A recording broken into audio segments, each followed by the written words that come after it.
যে আবহাওয়া, এর পিছে বর্তমান সরকারের ব্যর্থতা অবশ্যই রয়েছে।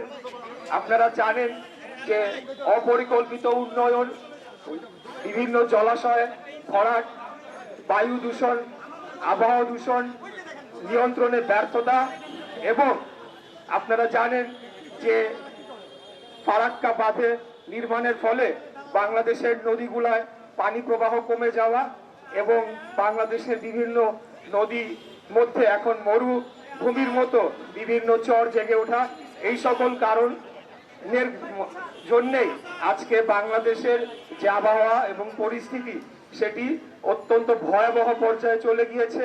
এই সরকার সকল কিছু নিয়ন্ত্রণ করতে ব্যর্থ হয়েছে।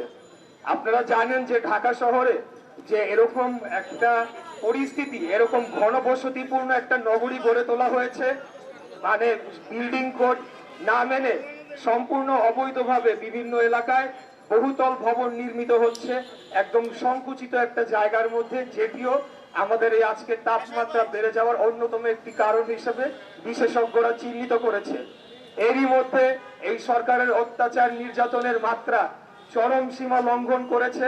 তারা প্রতিনিয়তই বিএনপি এবং আমাদের নেতা কর্মীদের উপর ভয়াবহ নির্যাতন চালিয়ে যাচ্ছে। আসলে বাংলাদেশের কোনো কষ্ট দুর্দশা হলে তো এই যারা আওয়ামী লীগ সহ যারা এই এখন বর্তমান ক্ষমতায় রয়েছে তাদের তো কোনো কিছু যায় আসে না, তারা এসি রুমে বসে তারা ছড়ি ঘুরাচ্ছে, কিন্তু কষ্টে আছে বাংলাদেশের সাধারণ নাগরিক, সাধারণ জনগণ।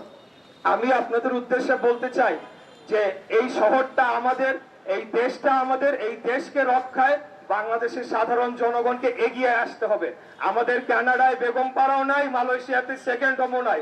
আমাদেরকে সরকার চাইলেও এই দেশ থেকে তারাই দিতে পারবে না। আমরা এই দেশে অবস্থান করে আগামী দিনে বাংলাদেশের গণতন্ত্রকে পুনরুদ্ধার করব, জনগণের অধিকার জনগণকে ফিরিয়ে দিব, বাংলাদেশের সার্বভৌমত্বকে রক্ষা করব এবং বাংলাদেশের অখণ্ডতাকে আমরা রক্ষা করব ইনশাআল্লাহ।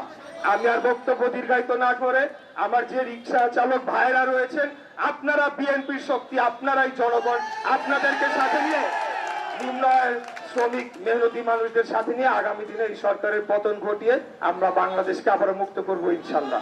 আপনাদের সবাইকে ধন্যবাদ।